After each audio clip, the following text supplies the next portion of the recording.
I'm David Blobaum. This is Tricia DiFranco, and you are listening to the Earn and Invest podcast.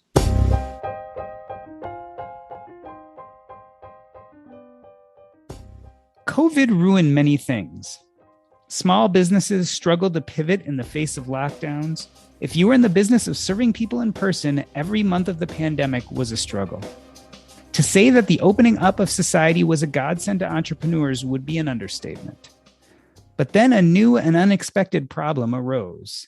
An increase in demand, but yet a dearth of employees to serve the onslaught of new customers. We have all seen the signs. A Burger King apologizing on its billboard that it couldn't find workers and thus is closed. Was it legislation, unemployment benefits, the new need for caregiving and homeschooling, fears about COVID and the Delta variant? How did we get here? Tricia DiFranco founded Highlight Salon in 2011 and hit the ground running. Within a short period of time, she was able to create an incredible place to work that employs over 35 people. David Blobaum is a co-owner and co-founder of Summit Prep, which specializes in SAT and ACT testing and provides private, personalized tutoring for standardized tests and academic subjects. Tricia and David, welcome to Earn and Invest. Tricia, let me start with you. Let's talk a little bit about what your business was like pre-COVID. Tell us a little bit about your salon and how many people you were employing. So my salon company is located in Lyndhurst, New Jersey. We had about 35 people.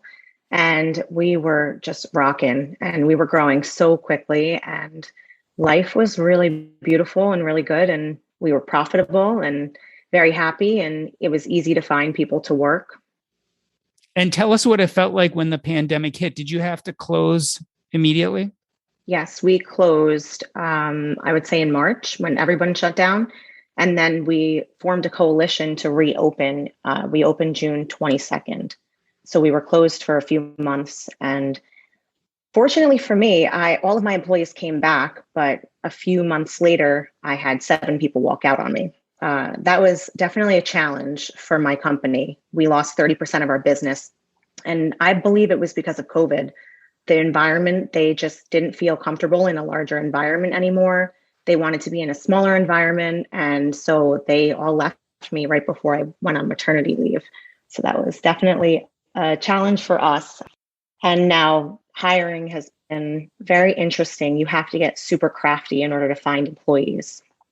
David, talk to us about where you were in March of 2020 as all of this was happening. What was the state of your business? How was growth? It was great. We had been growing at about 30% year over year. So everything was good.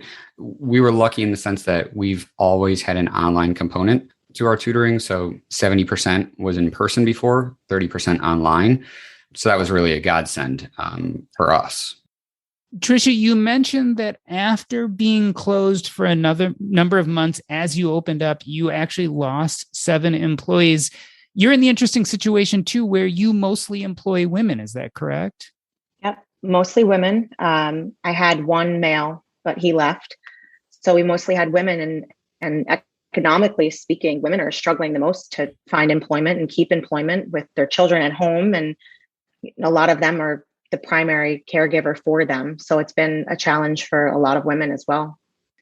And at the time when 7 people left, did you feel like they were leaving to not be employed at all? Or did you feel like they were looking towards different salons? I think they wanted a smaller environment. Everyone got really comfortable on that unemployment money. A lot of people did. And some people didn't want to come back to work. But in order to have my company open and receive PPP funds and be able to have all of the benefits we did when we were closed, we had to have our employees come back. So we called them all back. And maybe by February, I had lost 7 employees. So I believe it was a mix between them wanting to just go on unemployment again and leave because of the environment. It was just too large of an environment for them. And it was very warm and inviting before COVID, and the environment got very sterile. And in hair salons, you want a very warm environment. It's a very personal experience. So after them leaving, we worked super hard on recruiting and maintaining as many employees as we can. David, talk about the change in environment that occurred with you. I imagine test prep is also kind of a very personable, warm environment. You were used to seeing your tutorees there in person. How did the environment change as the pandemic took shape?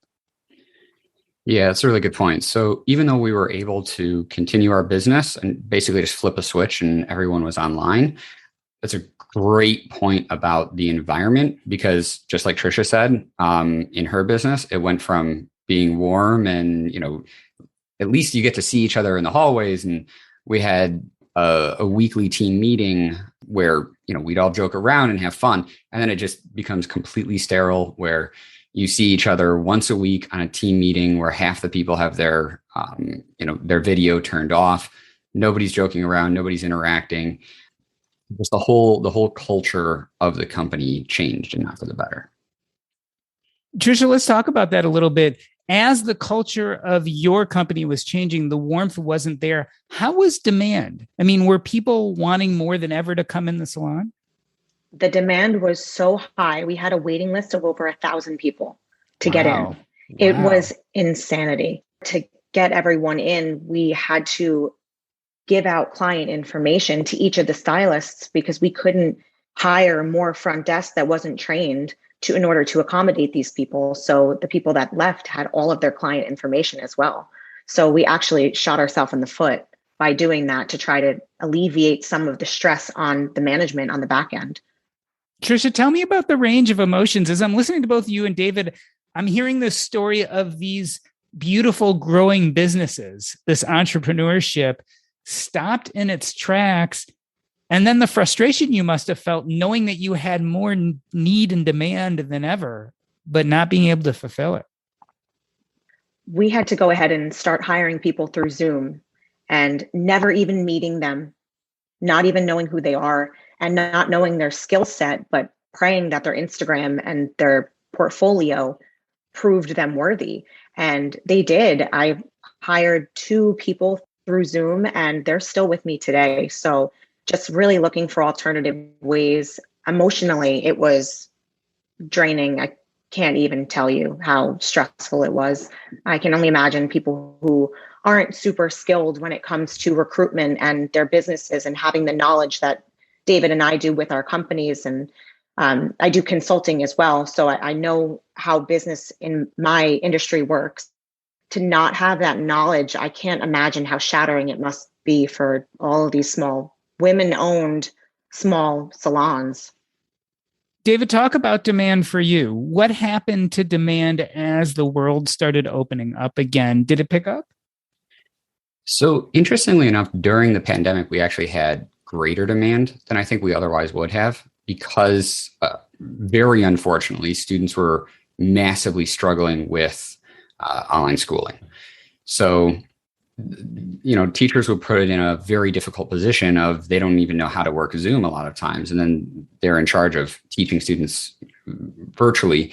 And then, so some teachers were ill-equipped to teach well, but then also some students don't learn as well that way as well, especially in a classroom environment. So we had a rise in demand. And then we tried to start hiring admins, and we were unable to do so. We got to the finish line with 2 potential admins. We gave them good offers that were commensurate with, 1, a competitive salary, 2, with what they had been making before. But they just flat out told us, that's $10,000 more than I'm making on unemployment right now because of the enhanced unemployment benefits. So to them, to have to go through and work 40 hours a week and figure out childcare and all that, $10,000, understandably, is just not enough additional pay to incentivize that. So even though we spent thousands of dollars and took months of trying to find great people, we were just ultimately unable to do so and gave up hiring. We've just put it completely on hold until after enhanced unemployment benefits are over. Hopefully we'll be able to find good people then. And in the meantime, we've just been paying our existing admins overtime. So it's really increased our costs as well, because paying 40 hours for a new admin is a lot cheaper than paying 40 hours of overtime for your existing admins, basically.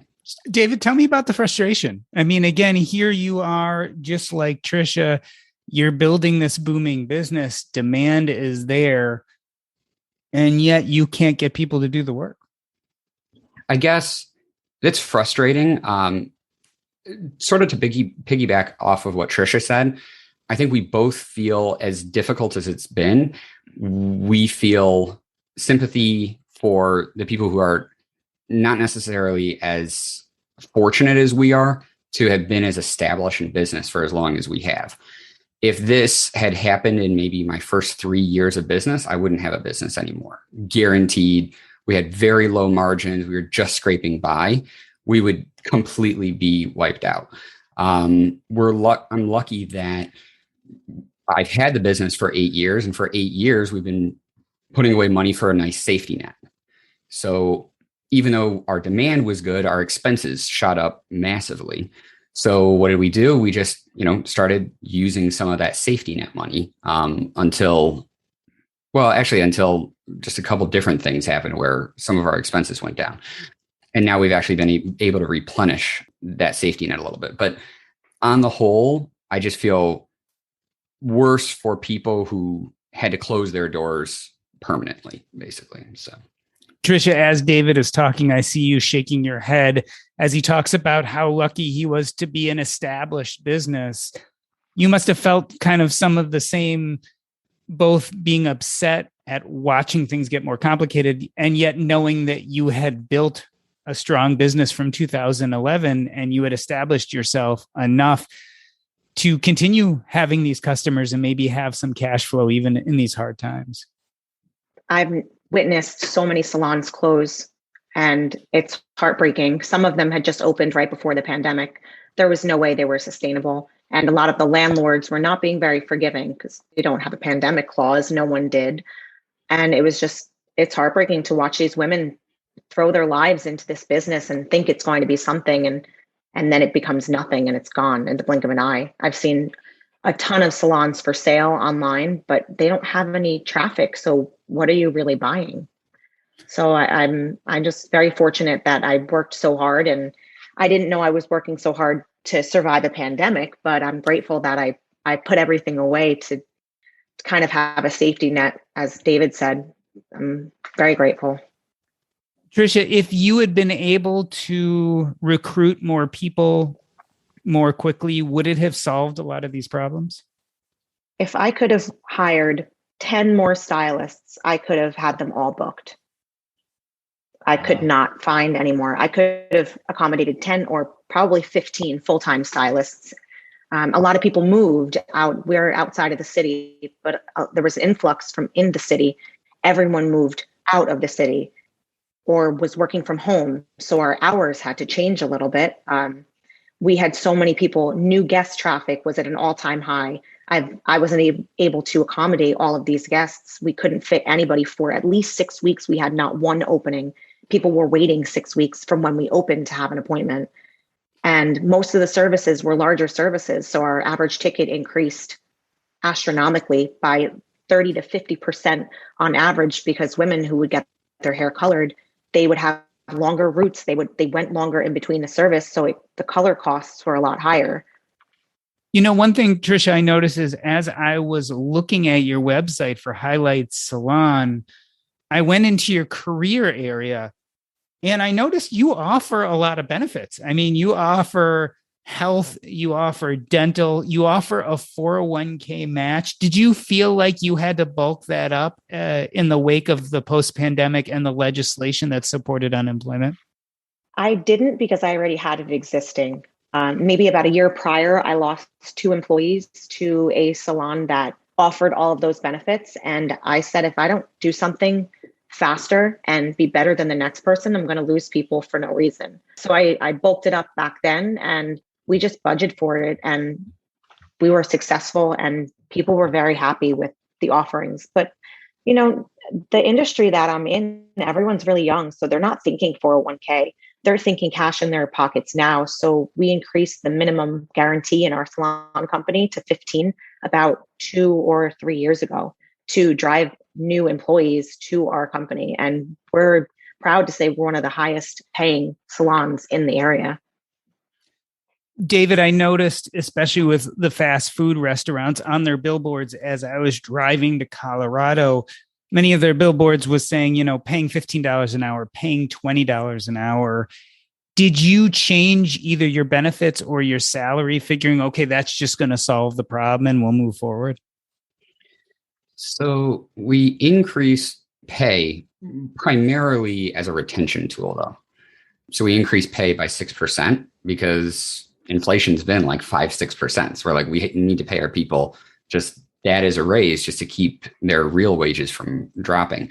And we did increase the amount that we were willing to pay for an admin, not astronomically though, because then it just doesn't necessarily make sense to hire another admin.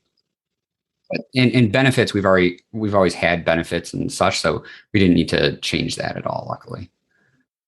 So, Tricia, there's a lot of disagreement about why we're facing this employment crisis. Obviously, the unemployment benefits have played a role, at least from both your and David's experience. Let me read you a statement that I saw in a recent news article. Citing labor shortages, they said that 26 state governors said pandemic-related unemployment benefits were producing limited incentives for workers to take jobs, and thus they've minimized them. And then the article went to say that many economists and analysts have disagreed, highlighting how several factors have prevented people from finding suitable work, including low wages, lack of childcare, and fear of contracting COVID-19. Talk about that statement. Obviously, we're not here necessarily to be political. I see lots of different things going on. I know that through seeing these billboards, talking to a lot of small business people, they really feel that the unemployment benefits front and central have hampered them in getting new employees. Do you think that's 100% the story, or is there other stuff going on? I don't think that that's 100% the story, personally. I have a few moms that work for me now, and they were sick of being home. And although the unemployment benefits were there, they didn't have jobs beforehand. So for my instance, I didn't even get maternity leave money because I have to fight the state for maternity leave money to even get benefits for having a child, where, some people didn't have jobs beforehand. So those people I'm seeing are coming into the workforce ready to go because they're sick of being home with their kids. Like, it's a lot to be home all day. I mean, it's a beautiful thing to be home, but I can't imagine being home all day with my daughter all day long doing the same thing. So those people are out in the workforce, and I feel like they're getting a second chance at jobs maybe that other people aren't, that weren't able to get before. And when it comes to those people that are on unemployment, are they really going to be great employees anyway if that's what they're doing? If that's who they are, that's who the core of the people that they are, that's how they're raised. I don't really necessarily believe that statement's 100% true. I feel like there's more opportunity for different groups of people right now to have positions that they might not have gotten the chance to have before. You just have to find them. David, your thoughts on that idea? I know that you felt that once the unemployment benefits packages run out, you'll probably have an easier chance of filling your spaces. Yeah, I think so. I don't think it's 100% of the story, but I think it's the primary part of the story, in my opinion. I mean, I just think that people are generally rational and make rational decisions. And I think if you can make the same amount of money not working or close to it, I probably wouldn't work. I mean, it's a really interesting point that Tricia makes of, hey, if you actually join the workforce when there's a very great demand for labor, you might get into a position that you otherwise wouldn't be able to get into. I'm just not sure how many people in the masses think that way, of really putting themselves in the position to get ahead long term. Though I think it's a really great idea. So, childcare, that's always been an issue during the summer. So I'm not sure how that's necessarily a COVID issue. I think that that's a very big issue, especially for moms during a school year, but not necessarily during the summer, because that's always the case. Or low wages. Low wages has always seemed like a kind of bizarre explanation to me, because if you were not getting any unemployment benefits, you would take any wage. The saying of, well, I'm not going to take employment because the wages are low, that to me says, yeah, that's the unemployment benefits keeping them out of work. I think it is I think it makes sense for a lot of people to stay out of the workforce. I think they're being rational in doing that. It's just a frustration for employers that they want to be able to meet the demand. They would have higher revenues. They've worked very hard for their businesses. It's a frustration that they can't hire those people. And at the same time, like in New Jersey, our employer taxes have now been raised because people have been out of employment, and it's decreased, the state's unemployment fund. So we want to hire people. We can't hire people because of unemployment. And so we have to pay them more to stay unemployed when we'd rather pay them for working.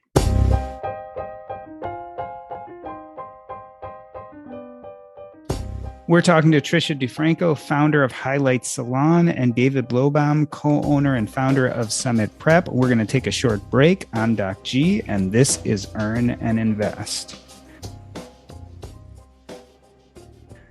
Here on Earn and Invest, we often talk about fintech, but specifically, which apps do you use that makes your money easier?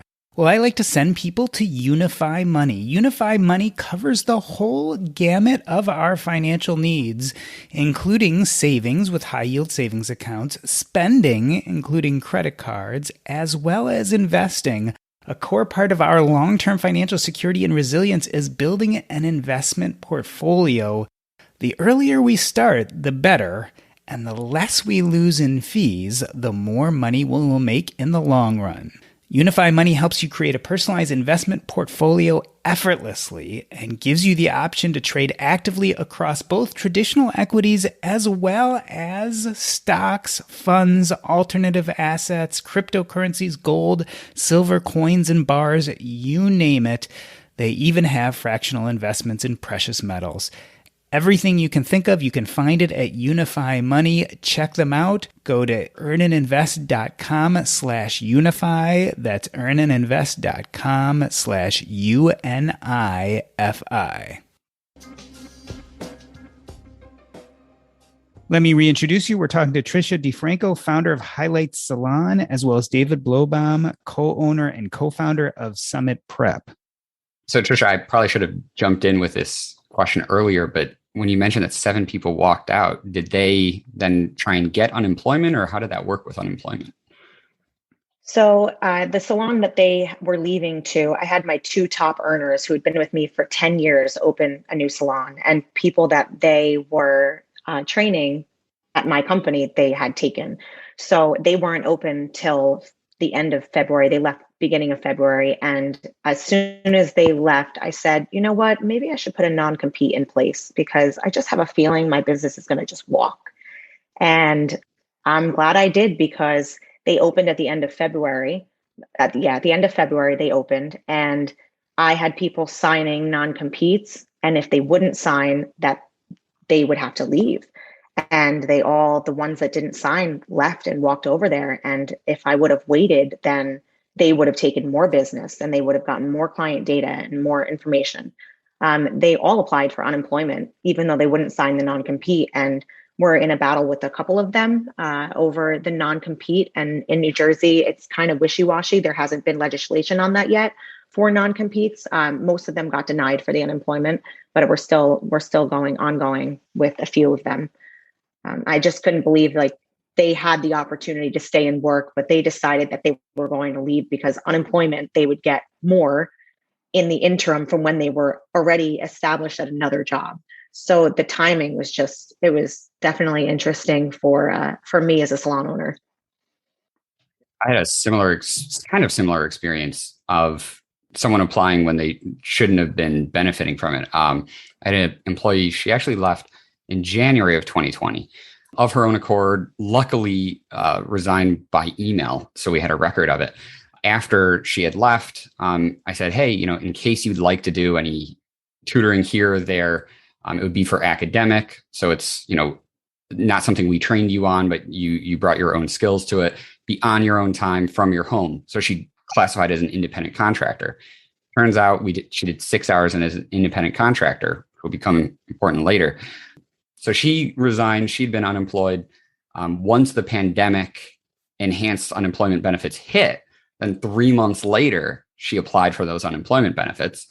And I just told the truth that, on the state form that I got that said, look, she's an amazing employee. We would love to have her back anytime she'd like to work. But she did resign. We didn't let her go. New Jersey took 6 months to process that because they were so backed up with unemployment claims that then New Jersey then said to her, hey, you have to pay us back like that $10,000 that we had paid you because she wasn't supposed to have qualified. She got upset, reported us to the state, said we misclassified her as an independent contractor for 6 hours. We then spent 6 months fighting with the state, had to turn in over 450 pages of documentation, proving everything. Like it was an absolute nightmare. And again, she, in the end, even though, we had to go through before a judge with the state, eventually we did prevail because, again, we had her email resigning. But what a headache. So I have a couple of friends who own salon companies in state and out of state. And there's been multiple instances where people would have to pay back unemployment. That is, the fraud with the unemployment is so out of control. I've never seen anything like it. And the riding amount is $10,000 people are having to pay back because they're falsifying claims and thinking that they're getting away with it when the employers, some people don't care and just let them go. But the ones who are smart and know that they're going to have an increase in what they're going to have to pay, we're the ones fighting back. And thank God we have paper trails. So, David, both you and Tricia are in New Jersey, which obviously had these enhanced unemployment benefits. They are set to expire September 6th. How likely do you think that is to happen? And what do you think you'll do if they decide to extend them? I am increasingly skeptical if they will be rolled back. I mean, because I was kind of looking at the eviction moratorium as a bellwether for, whether or not benefits would be extended. So now that that's been extended, I'm more concerned about whether or not the enhanced unemployment benefits will be extended. I still think they will be rolled back. But again, now there's all these new fears about Delta, the Delta variant, and a lot of other concerns that have come into play. So frankly, I don't know. I think it could go either way. And if they are extended, then we probably, again, won't. It's just very expensive, both from a directly expensive to pay recruiters to look for employees, and expensive. It's very, very time consuming to be interviewing and just the whole process. So we probably, again, will just put hiring on hold until those enhanced unemployment benefits eventually do expire. Tricia, tell us what your plans are. So September 6th is a big date. What's going to happen to your business, do you think, depending on the outcome, if they don't extend versus if they do? I don't think I'll do anything different either way. I know that for me, at least, I've just gotten super crafty with recruiting, and I have to hire someone every quarter, at least 1 or 2 people. It is very expensive, and I have made it almost my full-time job for recruitment at this point because I have to find people and the influx of new guests, and I have a demand. So I don't really have a choice whether or not this gets extended or not. I still have to keep pushing along. So I do personally believe it's going to get extended. I feel like that's what's going to happen. So I'm not expecting anything different. I feel like we've been beaten down so much at this point that nothing will ever surprise me. As of today, if you had the option, you would still want to, hire 10 more people if you could? Oh, absolutely. I would hire 10 more because 5 would probably show up for an interview because that's what happens. People just don't show up. You schedule 10 interviews, you have maybe 3 to 5 that come. David, is this like anything we've gone through before? I mean, this just sounds so foreign, this whole idea that we have massive unemployment and yet we can't get people to fill the spaces. Have you ever gone through anything like this in your professional life before? Never even close. Yeah. I mean, even when unemployment was lower, at its lowest point ever, it was difficult. It got more difficult to hire good people, the lower the unemployment rate. went, but it was doable. Now, I mean, we've never just basically just abdicated trying before. So. And do you think this is a widespread phenomena, David, across the United States? I mean, I guess we know that 25, 26 states have already gotten rid of their unemployment benefits, whereas others have continued them, places like New Jersey. Are you hearing around the country from friends and family that they're having similar problems? I am, at least from other tutoring companies. So, I'm in a couple Facebook groups that have a lot of other business owners or owners of tutoring companies, and they've all expressed similar complaints and worries about the same thing. Tricia, do you think you're going to have difficulty hiring people if you see this break in the resume during these months? Is part of you going to say, aha, I wonder if you were staying home because of unemployment benefits, and then not feel like they're going to make the best employees? And I know that's a slippery question, because obviously there could be completely other reasons that they could be staying home, like children they have to care for, et cetera. But do you think it'll enter your mind? Honestly, no, I don't, because everyone has out for their own reasons. And whether that may be they're trying to ride the wave of unemployment or they have childcare. I think that a lot of my staff comes from schools right now, so they don't really have that much experience anyway. And a lot of people decided to change careers. This was life altering for so many of us. And if you wanted to become a beautician or a cosmetologist before, then if you had the thought in your mind, then during COVID, people went ahead and changed careers and didn't care, because you have one life to live. So I'm seeing a lot of people changing careers, and they're looking for, just the right salon company to help them grow. This morning, I actually hosted an event for salon owners on a recruitment topic, and they are struggling out there so badly. And all these salon owners, their number one complaint was recruitment and hiring. And I just tried my best to give them my hot tips and help them get as many people in their companies as you possibly can, but everyone's struggling in recruitment. I was about to say, do you believe that the pandemic will have long-term effects on the salon industry, in the sense that you'll have less beauticians and less people involved in the industry? I don't necessarily believe that. I think that it is a ride or die industry, and the industry, even during the pandemic and even during the Great Depression, beauty, people still will spend money on, because it's the last thing that they feel good about themselves with.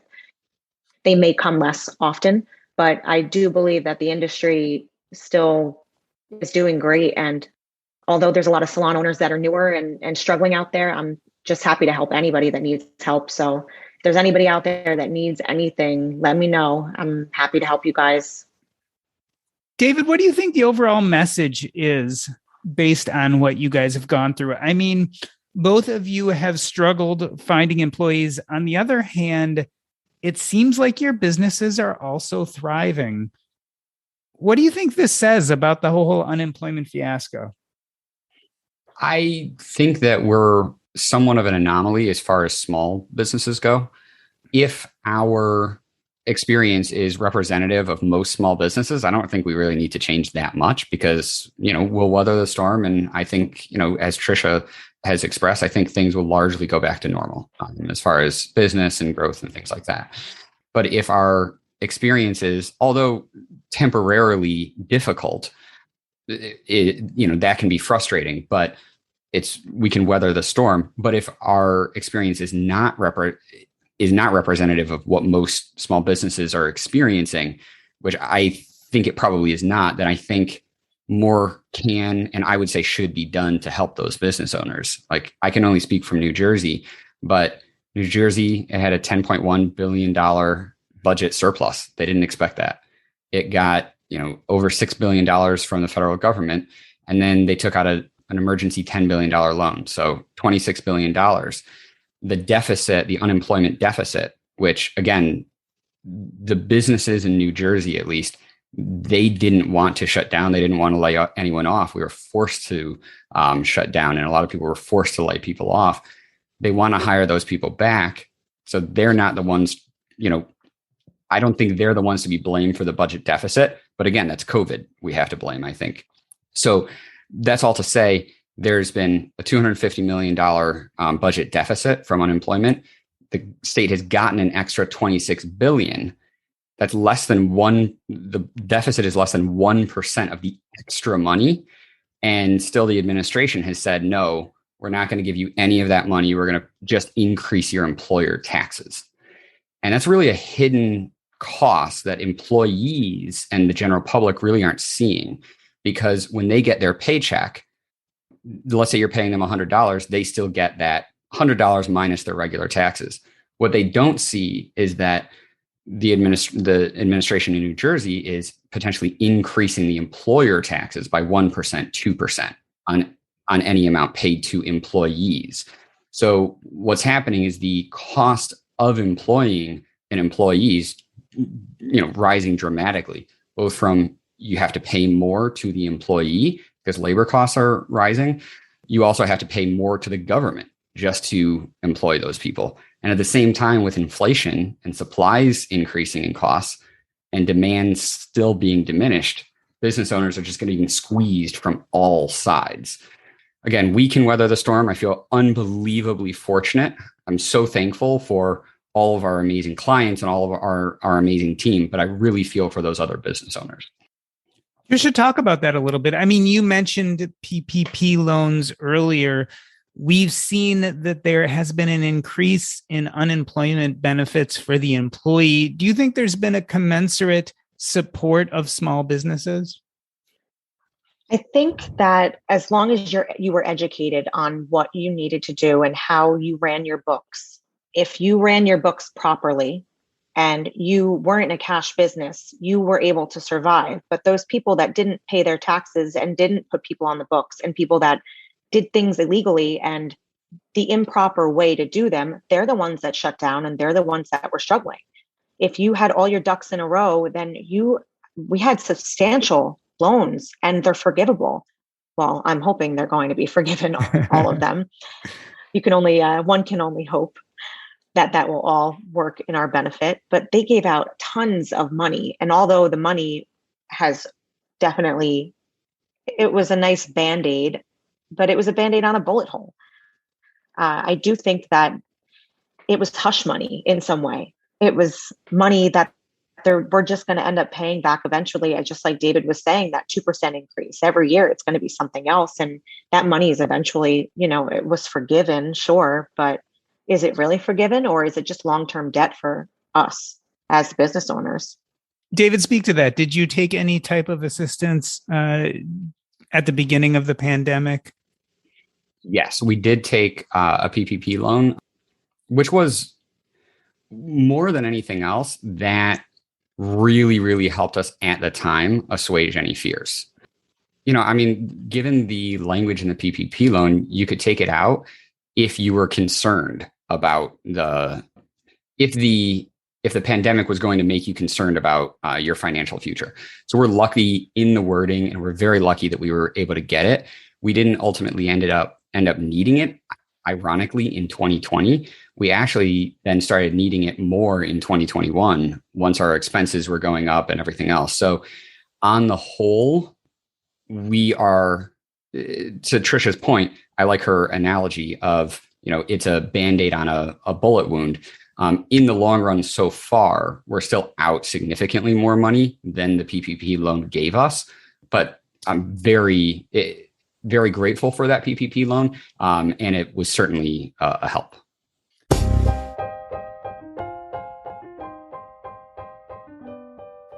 We are talking to Tricia DiFranco and David Blobaum, two small business owners from New Jersey. We're going to take a short break. I'm Doc G, and this is Earn and Invest. If you've been listening to this show and trying to figure out how do I increase my top line, one way is through real estate. And when I want to learn more about real estate, one of my favorite places to go is the Real Estate and Financial Independence podcast with Coach Carson. This podcast is all about how to use real estate as an asset class to get ahead towards financial independence. There are two types of episodes, one in which the coach himself gives you all the tips and tricks on how to make money in real estate. The other is where he has guests, proof of concept, real life examples of people out there like you and I making real estate work towards their financial independence plan. It is a wonderful podcast. I hope you check it out. Go to coachcarson.com. Again, that's coachcarson.com. Take a listen. You won't regret it. Let me reintroduce you. Tricia DiFranco founded Highlight Salon in 2011, and David Blobaum is the co-owner and co-founder of Summit Prep. Tricia, let's talk about Delta virus. I mean, as we were starting to get comfortable, as our businesses pivoted, you found ways to constantly be recruiting. All of a sudden, the specter of Delta virus has come up. We are starting to see more mask mandates. There's the fear that at some point we could shut down again. Tell me what you think the outlook is right now based on what you're seeing around town. I do not believe we're going to get shut down again because I don't think that the government wants to put out the money again. So I feel like although the Delta variant is, everyone's worried about it, I'm not concerned when it comes to a business standpoint. If they do mandate masks again, then of course we'll be compliant, but I don't foresee us all being shut down again. Just not something that I believe is going to happen. David, Delta virus, how do you think it's going to affect your business? I agree with Tricia. I don't think we'll necessarily get shut down. New Jersey has really high vaccination rates, so we're really fortunate in that sense. And just nationally, it seems like the states that have low vaccination rates don't care about shutting down, and the states that would potentially shut down typically have higher vaccination rates. So at least that's fortunate. Although we won't shut down, I think the Delta variant, it might, again, have us go back to masking, and maybe more of our clients will choose to do online sessions again, which I'll miss seeing people in person as much, but we'll be able to weather that storm. I don't think it'll be a major disruption for us. Tricia, what are you telling new people out there, either new salon owners or people who are coming to you and saying, hey, I want to do this for a living? Is it still worthwhile? I mean, would you have trepidation about giving them the advice to jump in after going through what you've gone through in the last year? I would recommend it to anyone if you love making people feel beautiful and you love making people feel confident. I love what I do, and I would do it again a million times. There's not a better job for me.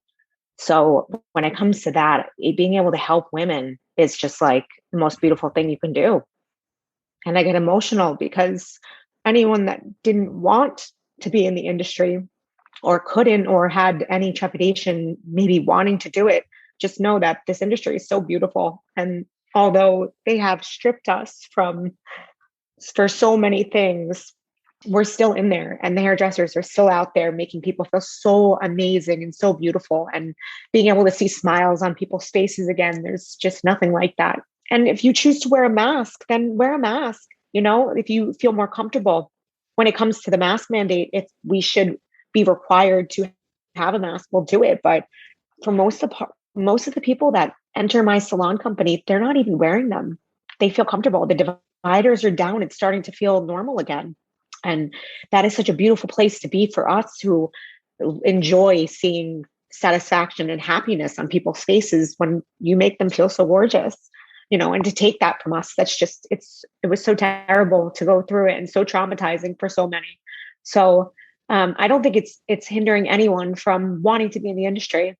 I think it's actually making people jump into the industry and do what they love and take a chance on it. And, I have stylists that are making $100,000 a year and they're in their 20s. There's multiple stylists making $100,000 a year. So if you want to make money in the industry, you can do it. There's a possibility. It's a beautiful, beautiful industry. And I hope more people join it. Yeah. As your voice cracked, as you were talking about this, I think if this pandemic proved one thing, it's that salons play a huge role in people's lives. And we saw that as people went months and they were unable to go into their salon, their sense of being okay changed, right? Their sense of their own self, their sense of habit, their sense of community. It was really interesting to see how important specifically salons were in people's lives and how happy they were once they were able to go back. We play a strong role when it comes to mental health. They always say you tell your hairdresser all your secrets. And I've seen such mental health crisis arise in my chair. More people needing medication, more people going through so many traumatizing things, losing loved ones. And I am just so grateful to be able to help them along the way. And it's such a challenge, the mental health that this pandemic has brought. Yeah, we talk about the mental health crisis, and there is a crisis of mental health care workers. And whether we realize it or not, salons and barbershops have, in a sense, stepped up and become de facto mental health care workers. And it's a very informal network in the United States, but being informal doesn't necessarily mean it isn't important or isn't utilized to a great extent. And that's certainly something we saw as everyone's mental health spiraled during the heat of the pandemic. David, let's look at this from 1,000 feet. What do you think what you guys have faced with finding employees says about the greater labor market as a whole? I mean, we talk a lot about the baby boomers leaving the workforce, millennials and Gen Zers. People always talk about having a much different opinion of work-life balance. Do you think we're going to run into labor shortages in the future, pandemic or no? One of the things that I have worried about is that one, I like working in person. I like being around other people. And I think there's a fundamental aspect of people that we are social creatures. So I would hope that we don't all just isolate and work from home to a complete degree. And I think whether people know it or not, I think a lot of their quality of life goes down when they're not working in person, if they don't, especially if they don't have a robust community life, which a lot of us don't. So I worry in that sense about people's mental health if we're all working from home. Also, if we are all working from home, I do think that then that opens up a new labor force that maybe Americans aren't really considering as much, where if people are willing to hire people who are just going to be purely remote, are they going to then look for people in cities? Are they going to look for people even in the United States? So could that more fundamentally reshape the labor market, where you could actually, in the long term, potentially have people who can't find employment, even in cities or even in the United States as much? Because if employers adapt to hiring remote workers, the effect might be they hire people in rural areas or they hire people in other countries. So there would be more competition for that work. As we see, this pandemic has changed so much, and we struggle, especially as small business owners, not just keeping our doors open, but finding the people to man all the positions that we hopefully create. This is good for society. It's good for there to be jobs available. It's good for people to be employed. I really appreciate you guys coming on and talking about your struggles. I don't know the answer. I don't know if the unemployment benefits have caused the problem. I don't know if it's something about COVID, if people are busy caregiving or homeschooling, if people are just afraid of getting sick and are worried about risking their health. I think it's a mix of all those things, but I certainly appreciate hearing your stories. I'm going to end this episode the way I end every episode by asking you what's up next in your life and where people can find you. David, let's start with you. What is going on? And if people want to know more about you or Summit Prep, where can they go on the internet? So what's up next is I'll soon be getting another haircut at Tricia's salon. I got my first haircut after the lockdown at her salon. And I can tell you, I felt more like a human being than I had in months. And then what's up next in my business is I'm just going to try and keep doing what I love, which is helping students to succeed in life through education. You can find us at summitprep.com. And thanks so much, Dr. G. And Tricia, tell us if people want to know more about Highlight Salon, where they can go to find out about it, especially if they're in New Jersey, and also what's going on in your life. So what's up next for us is we're actually opening our second location. And if you want to find more information on us, you can follow Highlight Salon on Instagram, and that's HILIGHTS, or you can follow our recruitment Instagram, which is Join Highlights. This has been the Earn and Invest podcast. On behalf of myself, Doc G, I'd like to thank Tricia DiFranco and David Blobaum. That's a wrap.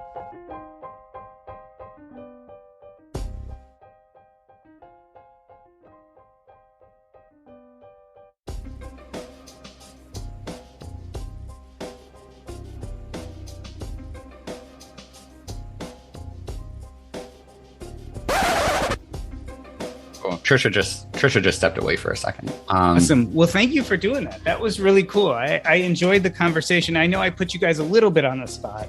That was great. I just felt like I wanted to hear from some real life small business people who are kind of slugging it out in the midst of this. Yeah. We are definitely slugging it out over here. Yes, we are. Now, I was saying to David, I apologize if some of those questions put you a little on the spot, but I felt like I wanted to touch on some of the issues without going too deep in them because I didn't want to turn it overly political, but I wanted to kind of put out there that there's lots of different kind of visions of what's happening. Tricia, as you got emotional about it, it made me realize, for small business people, what we do, especially if we're really proud of our business, it's our life. This is our lifeblood. And I can't imagine how difficult it is for you guys to be in that position where you're like, I'm doing it. I'm building, I'm creating, I'm actually being successful in creating what people want. And then there's this one totally unexpected issue that's making it totally hard. Yeah, it's incredible how I saved all this money for COVID. I'm just like, what happened? Like, what is going on here? But I was like, damn, I'm a boss. Like, I fucking saved all that money and I'm chilling right now. During the frigging pandemic, I was like, this is great. I'm off. Like, I'm done. I'm checking out because I can't work from home, I work with my hands, we work with our hands. For David, it probably was a different story, but it's pretty cool that you had two David and I have almost pretty different views on a lot of stuff. And it's like, that's really cool that you have that for your listeners, Yeah. And you guys have very different businesses, right? Mm-hmm. Because like you said, you are one of those businesses where you have to be in person. Yeah. There's no pivot around that. Like there's pivots around some stuff, right? We can pivot some stuff, but you had no choice. Nothing. Nope. That was so much fun. I'd love to do it again. Oh, it was fun having you. And again, what's really cool too is seeing you both, in a sense, even with all the hardship, thrive in very difficult situations. Like that's something to be really proud of, because it's been crappy. Like there's been a lot of crappy stuff that's gone on, and it hasn't been good for anyone. And I think that's a hopeful message. Yeah, absolutely.